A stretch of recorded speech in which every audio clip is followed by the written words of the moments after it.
Now, I'm going to talk about something. Well, I wouldn't normally do this, but I'm just doing it partly because it's bloody annoying for a start when you're a victim of crime. But I'm not going to make out I'm a victim because, you know, nothing terrible happened. It wasn't the end of the world. But I had my car broken into yesterday afternoon in a car park. Literally, you know, there's a picture. Somebody smashed the back window in a car park, which is supposed to be actually run by 24/7 security. But I was on the 7th floor, and I didn't even realise. I got in the car to drive it home. I'd been working all day, and I thought, there's a very weird noise coming from the back of the car, and I knew I had a case of wine in the back, which is not what I normally drive around in. It just so happened I had a case of wine in the back. And I suddenly got to the barrier, and I was like, this noise is really weird. I sort of looked in the rearview mirror, and went, crikey, somebody smashed the back of the windscreen. So I now have to spend, you know, ridiculous amount of time getting it fixed, getting it sorted. I had to park it somewhere last night where it was relatively safe, cover it up with bloody, you know, bin bags and all that. But let's have a look at Sadiq Khan talking about how successful London is after Donald Trump's visit.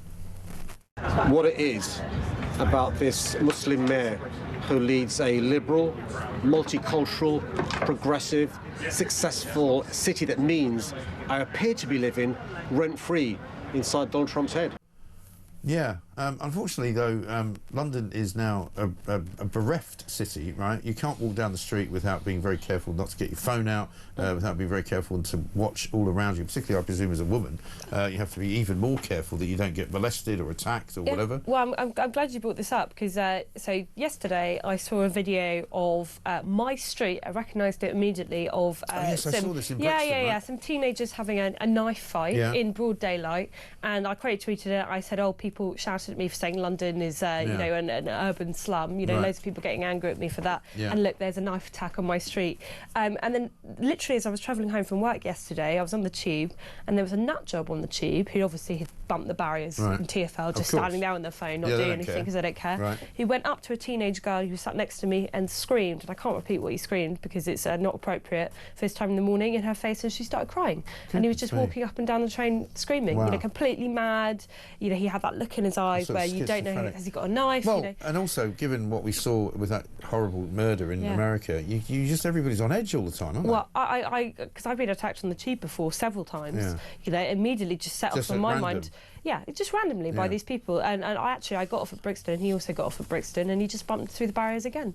You know, and then I'm sure we'll continue harassing people on the street. I mean, and that is the sense that is there all the time, isn't it? Yeah, I cannot stress enough how awful London is becoming. You know, I'm so sorry for what happened to your car, but I have to say I'm not surprised. I'm not surprised. No, but listen, I'm really not going to sit here and pretend to be a victim because I'm fine. I wasn't there when it happened. Nobody threatened me, because the stories I've heard since then, talking to people, have been awful, like what you've just said. Well, it's the normalisation that annoys me. It's when you're having a conversation with someone who lives in a really nice leafy area of London, you know, and they don't travel on the tube or whatever, and they go like, oh, or they're liberal, of course, and they say, oh, Sadiq Khan's completely brilliant, you know, London's great, don't listen to these right-wingers. Multiculturalism amazing. Oh, yeah, it's like, well, I actually live in, like, the real London, and I can tell you it's got some serious problems, you know. I do not feel safe walking around my own city, you know, and I'm supposed to be glad that my mayor presumably after a certain time at night, you wouldn't walk around the streets anyway. Never. In the dark. I cannot walk back at night to my own flat unless I have an escort with me. Wow. You know, and I'm not the only one who feels that way. No, of course not.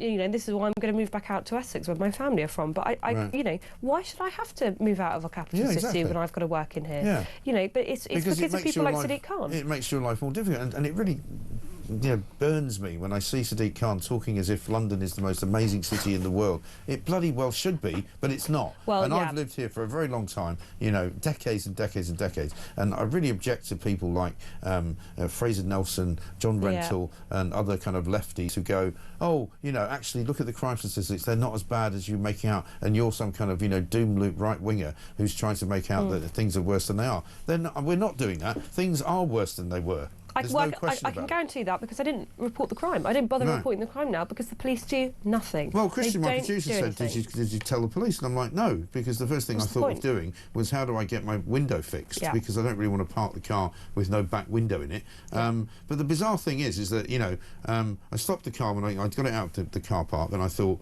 oh God, and I'm sort of, in your head you're kind of going, what did I have in the back of the car? And I had this case of wine, purely and simply because somebody delivered it to one of my neighbours and I didn't want to carry it all the way upstairs, so I put it in the car and I thought I'll take it to Sussex and put it down there. So 11 bottles of wine in a box. They didn't even take them. No. So they didn't take one bottle. They seem to have only been interested in a really, really old, I mean, it was quite expensive when I bought it, but it's like a ski jacket, down jacket, from about, you know, circa 1988 or something, that I have in the back of the car to walk the dog if it's a bit cold. You know, the dog's going to be sad because, you know, it's covered in his hair. He quite likes it. But, you know, there was another raincoat in the back seat, didn't take that. And there was nothing else worth taking.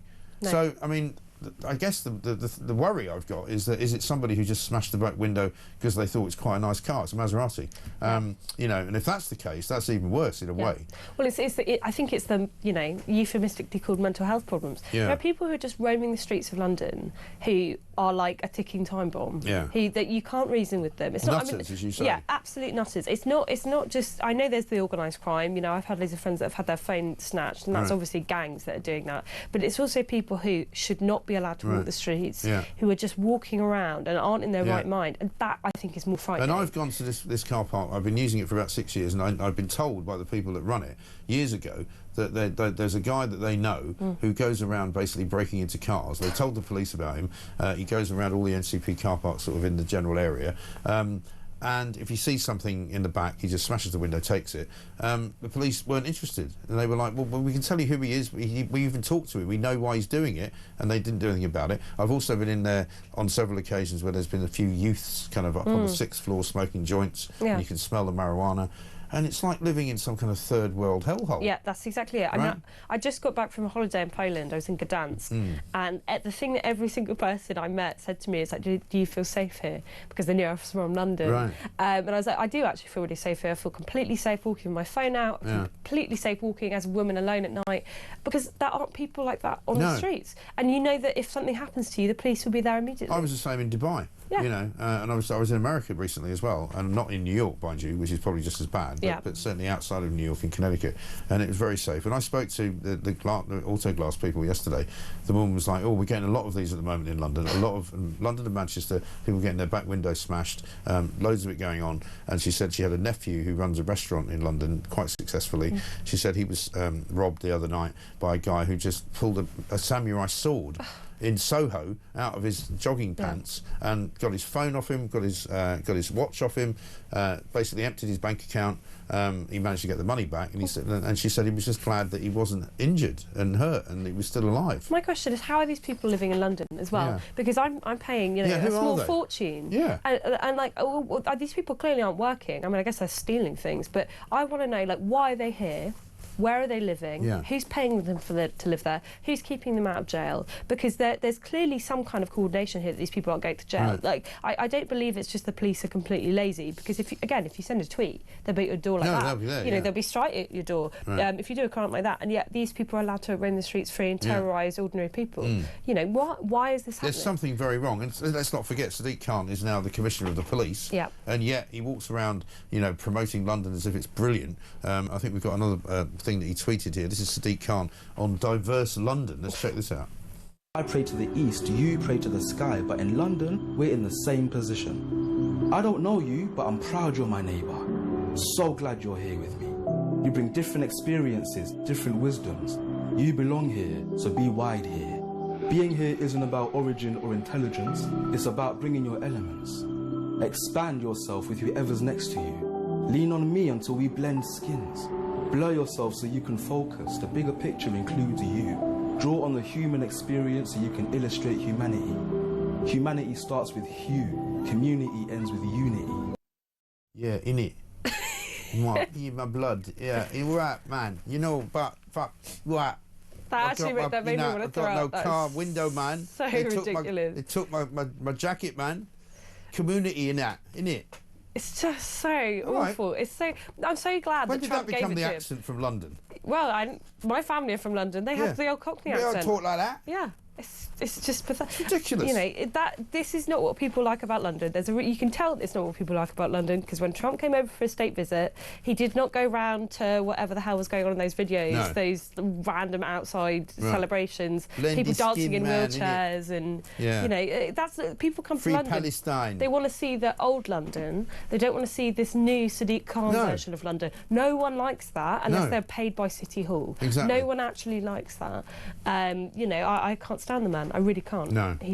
He's like nails down a chalkboard for me. I know, dreadful. Anyway, that's me getting it off my chest. We'll talk about it a bit later on. But if you've got stories about crime anywhere, we'd like to hear them, because we know, for example, there's a massive problem in this country, and a lot of it is to do with the policies that we've got from the Home Office that are allowing people to come to this country who are crazy. It's as simple as that. Let's get a voice note from Liam. Morning, Mike. Liam from Kent. Old Starmer the Llama. The worst thing for me as a normal person is every time things go wrong, he hides. He runs and hides. I bet if you went into Downing Street today, you would find him under the kitchen table, cowering, because he knows that Farage is coming for him. And I love the fact that all the opposition parties do is talk about Nigel Farage. You are basically handing it to him, and I can't wait for it. I just hope Nigel can come through. But anyway, Mike, have a great show. Yeah, thanks, absolutely, Liam. Thank you very much indeed. They don't know what to do about Nigel Farage, do they? They keep trying to kind of, you know, destabilise him. They keep trying to point out that he's wrong. You know, his sums don't add up. You know, he's trying to make promises. Or my favourite one is when, he's just trying to bring simple solutions to complicated problems. Yeah, well, sometimes simple solutions are actually the right solutions, aren't they? Well, he's going to vote for someone that goes, actually, it's really difficult and complicated. Too difficult and complicated, apparently, for me and my government. Yeah, right. I think I'm going to go with the guy that actually says, I know how to fix it, funnily enough. Yeah. You know, as opposed to people who just sit there and go, we don't know what to do. Well, on certain issues as well, there are simple solutions. For example, you know, with the small boats crisis, it really is as simple as just saying, you can't stay. Stop them. None of you can stay. You know, it's not actually that complicated. No. You don't need to spend £5 billion a year and putting people on hotels. No. That's a simple solution. That you would think would be straightforward. And stop putting them in taxis and taking them hundreds of miles to doctors. You know, maybe that would be a simple solution. Poppy Coburn's here at 6:39. We've got more to do, including the great story on the front page of The Sun today about this Afghan refugee who's been going on holiday to, guess where? Afghanistan.